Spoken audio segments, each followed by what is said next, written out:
Are Indian tribes foreign nations? Nowadays, the answer is obviously no. Indians are United States citizens, and you don't need a passport to visit an Indian casino. But the situation was far less certain in 1831, when the United States Supreme Court decided Cherokee Nation versus Georgia. The Cherokee tribe had long resided in the southeastern United States, including what later became the state of Georgia. As white settlement increased and expanded westward, many white Americans wanted to displace the native inhabitants and acquire their land. Georgia passed several laws designed to strip the Cherokee of their rights and seize their land. The Cherokee Nation sued the state of Georgia in the United States Supreme Court, seeking an injunction prohibiting the enforcement of the Georgia laws. The Cherokee contended that the Supreme Court had original jurisdiction under Article 3, Section 2 of the United States Constitution, because the case was a dispute between a state and a foreign nation. Georgia argued that the court lacked original jurisdiction because the Cherokee weren't a foreign nation.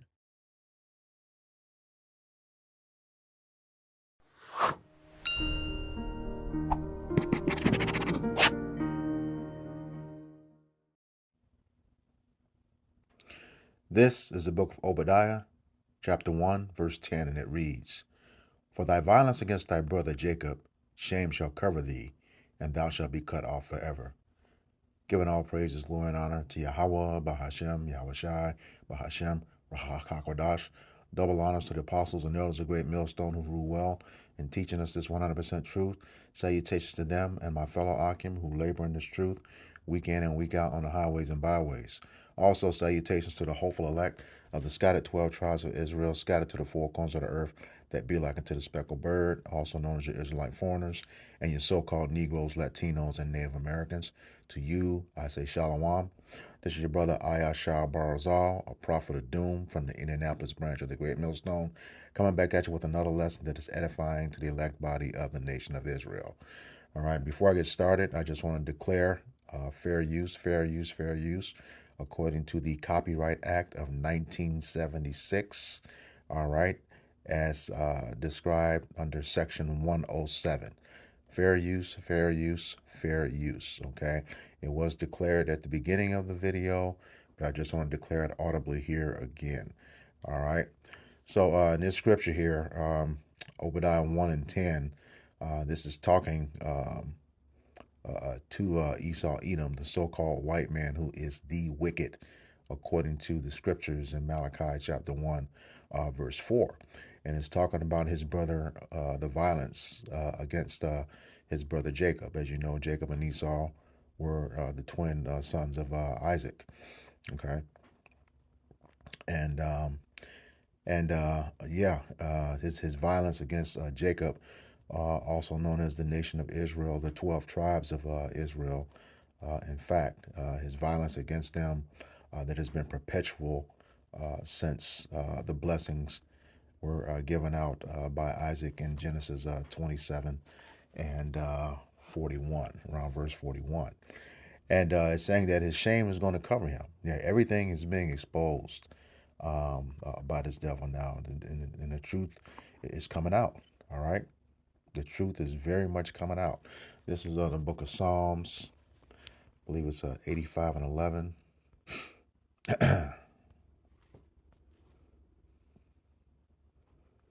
God, it says, truth shall spring out of the earth, and righteousness shall look down from heaven. So everything that this devil has done, since his existence, is coming to light now. He's being exposed. His shameful spewing, is against him now. All right, it's showing who he really is, and the whole world pretty much hates this bastard. And you're starting to see that. We know the elect Israelites do, despite a lot of Jake trying to save them. They've done a horrible thing against the nation of Israel, and you got a lot of Jake still trying to save them. All right, so yeah, everything is being exposed, and it goes on to say, as his shame is covering him, he says he's going to be cut off forever. So the time is nearing, and these elites know it. that, once these prophecies are in full throttle, um, that clock is ticking on them real fast, and they know it right now. World War III is on the brink. They want to implement the MOTB. All right, a martial law is on the brink. You got wars and rumors of wars going on. Civil war is nearing. You got nations against nations, kingdoms against kingdoms, brothers against brothers. All of these end time prophecies are in play right now. All right. And that being said, you got the chariot sightings. We just had a blood moon last week. You know, um, scriptures tell us, "Be not dismayed at the signs of heaven." We know that the Lord is beginning to visit the world that He has made, according to Second Ezra chapter 9. You got all these chariot sightings, and they're ramping up too. All right. So yeah, he's going to be Esau, the so-called white man, is going to be cut off forever. But he has to fulfill his role as the wicked. You know, he has to do that, and it's coming to pass. But in the meantime, this is part of our camp's series for thy violence against thy brother Jacob series, as we're digging into the history of Esau Edom and the terrible shit that he's done. Stealing of land, murdering, so on and so forth, rape, rob, and murder. Okay, and just the atrocious things that he's done to Jake over here on this soil, United States. AKA Babylon the Great, which is going to be destroyed by nuclear destruction, and as well as by the hand of our Lord and Savior Yahweh Shai HaMashiach. All right, so yeah, he's going to be cut off forever after he serves his slavery twice as long and twice as hard as we did, according to Revelations chapter 18, verses 5 and 6, and Revelation 13, verses 9 and 10. He's going to have to pay for what he's done. All right, it's only going to be by blood, point blank, period. All right, and they know it. All right, so let me get this article from EJI, one of the sites that we use for our violence against our brother Jacob series. Excuse me for that, Slovakia. All right, and it's titled, "On this date, March 18th, 1831, and today is March 18th, 2025. Says Supreme Court rules Cherokee Nation is barred from suing to enforce treaties. Okay, and we know every single one of those treaties were broken. Okay, all 400 plus of them. Okay, says beginning in 1827, the state of Georgia enacted legislation that nullified Cherokee laws and appropriated Cherokee lands. In response to Georgia's extension of its law over the Cherokee Nation, the Cherokee filed suit in the U.S. Supreme Court challenging the legislation, citing treaties the nation had previously entered into the U.S. government. The Cherokee argued that those treaties established the Cherokee Nation as a sovereign and independent state. And, just to show the pride of Esau Edom, the clip that I showed at the beginning of the video that I declared fair use for, how are you going to come over? That's that pride. They're going to come over here, and call them foreigners, and they were already here. You know, this is a proud devil who has to go. He has to go. All right, and he's talking about their laws, extending their laws, and breaking the treaties. Okay, and that's what they do. This is Isaiah 10:1.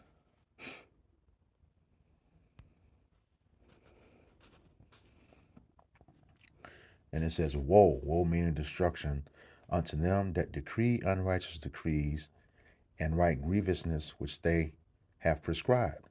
Okay, and to turn aside the needy from judgment, and to take away the right from the poor of my people, that widows may be their prey, and that they may rob the fatherless. So yeah, they put all these laws on the books. Once they got that Gatling gun, that was it. That was the modern day sword at that time. You know, which that's how they acquired the lands, through a rape, rob, murder. point blank period. And that was an unrighteous decree. You already had a treaty in place, okay? But that doesn't mean anything to Esau Edom. He's always broken his treaties, okay? This is the book of Psalms, chapter 55, and begin in verse 20. And it reads, He hath put forth his hands against such as to be at peace with him. He hath broken his covenant. Like I said, he came in peace. Oh, let's do this, let's do that. We're going to have a treaty for the land. And he broke it, broke all 400 covenants. All right. Again, never keeps his word. So-called white man never keeps his word. If he does, it's best believe it's always something to benefit him. All right. That's how the contracts are set up. The ones who write it, that's who it's for. And we're not only seeing that with those treaties, you see it in today with those entertainment contracts. That's why you got artists who came out in the 60s and 70s still having to perform today. Because they got sucked in by those contracts. Yeah, they made a little money, but it's costing them. They had to sell their souls for that stuff. All right. Says verse 21, the words of his mouth were smoother than butter, but war was in his heart. His words were softer than oil, yet were they drawn swords. And yeah, that treaty was to, for the most part, learn who Gad was, the natives were, befriend them, suck them in, and then take them out. That's what Esau Edom does. All right. That's exactly what he does. And then when they wanted to expand, this was 1831 when this occurred. You had the Indian Removal Act. Okay, that was in place. So this was already in play. That was, I believe, that was 1830 when that started, Indian Removal Act. So as they colonized and expanded, they just forced them out of their lands. Had a lot of information on that Indian Removal Act. Okay. This is from the Google AI overview. It says the Indian Removal Act signed into law on May 28th, 1830. Okay. And we know that this situation with the Cherokees happened March 18th, 1831. So this is before this. Okay. One of those unrighteous decrees previously prescribed. Okay. Unrighteous decrees prescribed, so they wrote it before they were going to do it. It says the Indian Removal Act signed into law on May 28, 1830, authorized the president to negotiate with Native American tribes for the federal territory west of the Mississippi River in exchange for Indian lands within existing state borders, and the forced removal of Native Americans from their ancestral lands began in the 1830s. Okay, so yeah, this is beginning to go on. Okay. Had a couple questions here. Says people ask, how long did the Indian Removal Act last?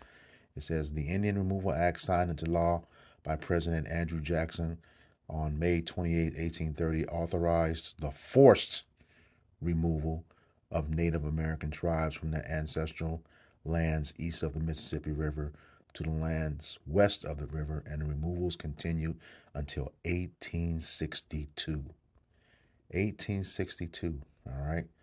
So pretty much going all over until they took over the entire United States, and put them on reservations. All right. Yeah. Forced removal. Forced removal. That's what it did. This is the book of Micah, chapter 2.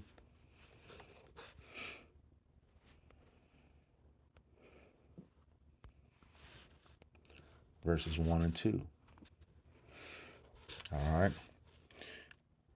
Verse 1, and it reads, woe, again, meaning destruction, to them that devise iniquity and work evil upon their beds. They drafted up all those treaties knowing damn well they weren't going to honor them. Okay? It says, when the morning is light, they practice it because it is in the power of their hand. And how is the power in their hand? Job 9:24. Okay? The earth has been given into the hands of the wicked. We talk about that scripture all the time. And who is the wicked? Esau, Edom, the so-called white man, the devil that was mentioned at the beginning of this video, illustrated. Says, and they covet fields and take them by violence, and houses and take them away. So they oppress a man and his house, even a man and his heritage. Okay? That's exactly what that Indian Removal Act did. And also in that short video clip, you know, you came over here and renamed them. You know, they weren't called Americans before Esau colonized this place. You know, calling them Indians. You all made up those names. You know, those were the tribes. The native their bywords now. The Native American Indians, the Seminole Indians, and you had the West Indians or your Jamaicans. All right. Yeah. So you changed their names. Okay. You had Gad, Reuben. Okay. Benjamin. All right. Those are the ones who were called Indians. All right. And that's due to the curse of Deuteronomy chapter 28, verse 37. That we would be bywords and proverbs. Okay. Meaning that they would call us every name in the book except Israelites. Okay. But now that's lifted. We've come back to the knowledge, wisdom, and understanding of our true heritage as the true people of Yahweh Bashem Yahweh Shai. All right.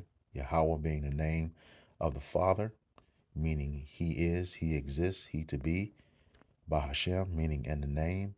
Yahweh Shai, being the name of His Son, meaning He saves and He delivers. Okay. So yeah, this guy's a piece of work. But we should have never gotten into those treaties. And what do the scriptures tell us? This is the book of Sirach or Ecclesiasticus in the Apocrypha, chapter 12 and verse 10. And it reads, never trust thine enemy, for like as iron rusteth, so is his wickedness. All right. So as iron is guaranteed to rust, Esau, Edom, the so-called white man, the wicked, is guaranteed to be wicked. All right. It says to never trust him. Okay. And there's no time limit on that because we know that it is oxygen that causes iron to rust. So as long as this bastard has a way of breathing, we are to never trust him. Point blank, period. All right. Let's get back to the article. Okay. It says on March 18th, 1831, the Supreme Court issued an opinion in Cherokee Nation versus Georgia, sidestepping the issue of whether Georgia could extend its law over the Cherokee tribes and instead ruling that the Cherokee Nation was not a foreign nation. So the Supreme Court had no jurisdiction to hear his claims. So pretty much ignored them, you know, with their laws. This is let's see, Wisdom of Solomon. I want to say chapter 2.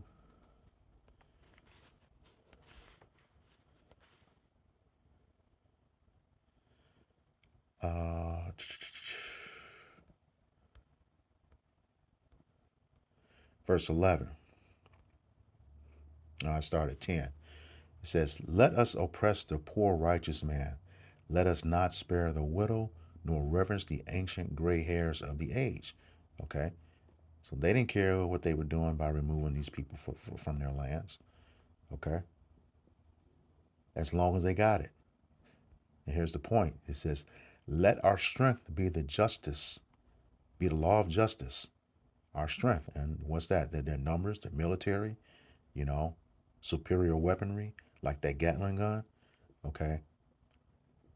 Wisdom of Solomon, chapter 2, verse 11. Let our strength be the law of justice, for that which is feeble is found to be nothing worth. All right. And we also know, according to the curses, that, even though we could put up a great fight, a lot of the might was taken from our hands, according to Deuteronomy 28. All right. I believe that's in verse 29. Said to be no might in our hands because, like the scriptures say, that we are going to die as men. All right. Or even though that we're gods. All right.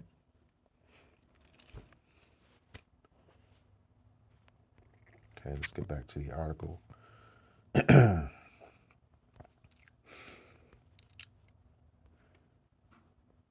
right. It says the court observed that while Native Americans had an unquestioned right to the lands they occupy, until that right shall be extinguished by a voluntary cession of our government.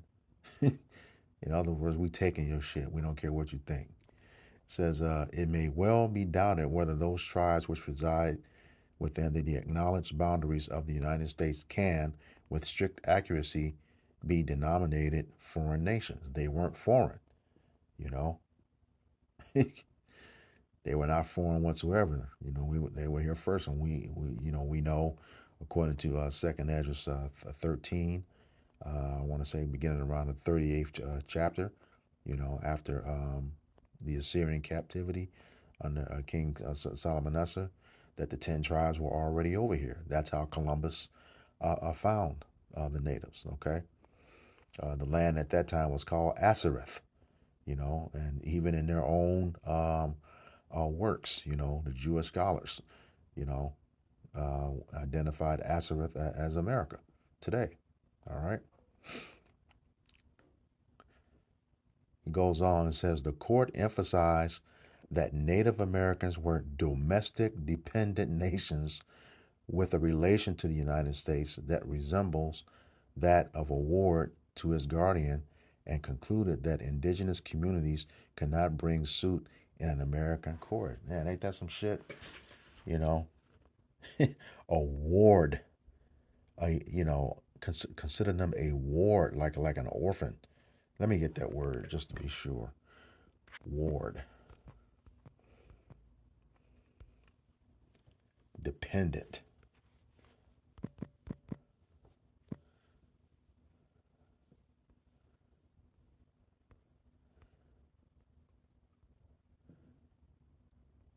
Yeah. Uh-oh, Slocky. That's the definition right there. Ward.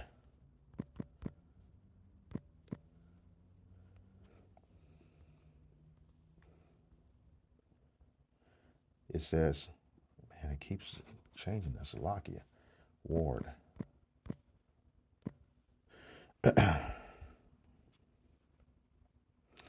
The state of being under guard, custody. Man, they're under custody of the United States.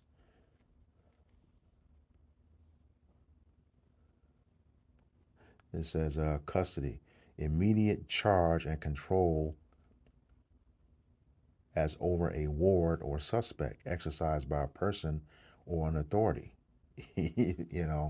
So they just come in and just take over, and now you're under their rule, which is pretty much what has happened. All right. Get back to the article. It says the court refused to enforce the treaties that would have protected the Cherokee from state and federal interference, instead leaving them vulnerable to the Indian Removal Act, which resulted in the Cherokee's forcible removal later that year. All right. So, yep, they were putting it on the books. All right. Got that law in place and put it in place. All right. But we know that Gad, is definitely going to make a comeback, and they're going to have help too. But this was prophecy. This is the book of Genesis, chapter 49, verse 19. And it reads, Gad, a troop shall overcome him, but he shall overcome in the last. And what's the last? The last days. All right. Like I said earlier, we know that Gad and Reuben, were part of the northern kingdom that came over here after the Assyrian captivity, as stated in 2nd Esdras 13. All right. But Gad is going to have a lot of help when they overcome. All right. This is the book of Ezekiel, chapter 25.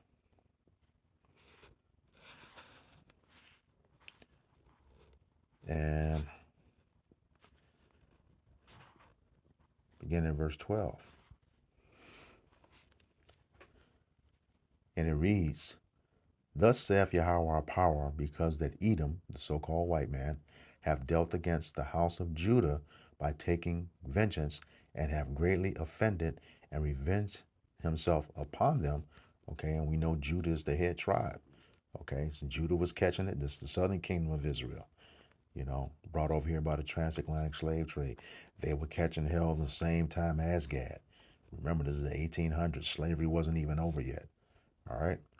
Verse 13, it says, Therefore, thus saith Yahweh our power, I will also stretch out mine hand among Edom, and I will cut off man and beast from it, and I will make it desolate from Teman, and they of the Dan shall fall by the sword. Okay. Verse 14, it says, And I will lay my vengeance upon Edom by the hand of my people Israel. Okay. This is the whole nation. You know, this is when the northern and southern kingdom come back together as one nation, according to Ezekiel 37. Okay. And it says, And they shall do in Edom according to mine anger and according to my fury, and they shall know my vengeance, saith Yahweh our power. All right. So everything that you did to us, you know, it's all been recorded by the angels of Yahweh Bashem Yahweh Shai. And you're going to have to give an account for it in the day of judgment. Esau, Edom, the so-called white man. You're going to have to give an account for it. All right. This is the book of Joel, chapter 3, again in verse 19. And it reads, Egypt shall be a desolation. And that's here, America, house of bondage, a.k.a. Babylon the Great. Where it says in Jeremiah 15:33 that Judah, the southern kingdom, and Israel, the northern kingdom, which includes the Native American Indians, shall be oppressed together. All right. It says, and Edom shall be a desolate wilderness for the violence against Judah, because they have shed innocent blood in their land. All right.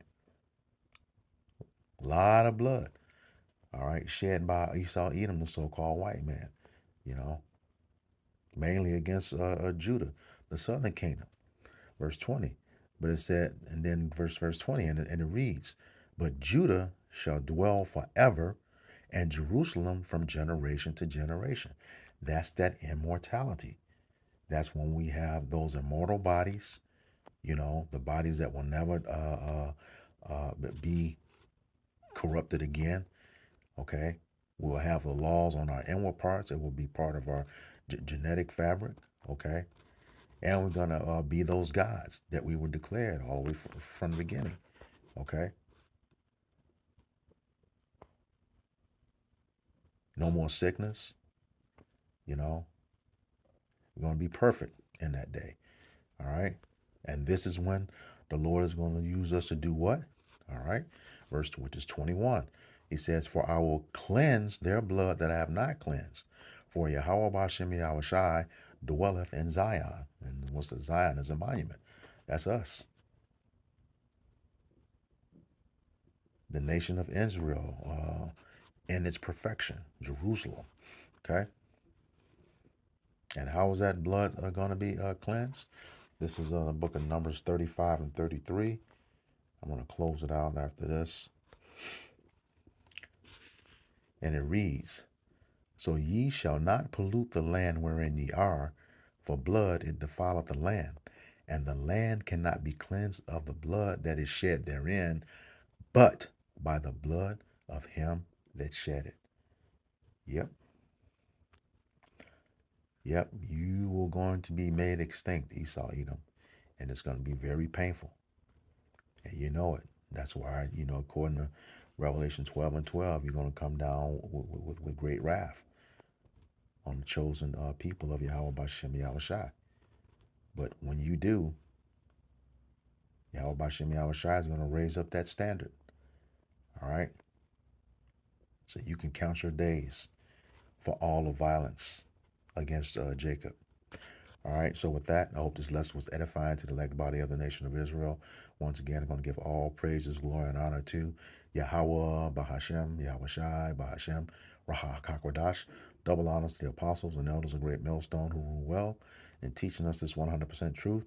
Salutations to them and my fellow Akim who labor in this truth week in and week out on the highways and byways. Also, salutations to the hopeful elect of the scattered 12 tribes of Israel, scattered to the four corners of the earth that be like unto the speckled bird, also known as your Israelite foreigners and your so-called Negroes, Latinos, and Native Americans. To you, I say Shalom, Kwam Yasharallah, Abba Babal, Shalom.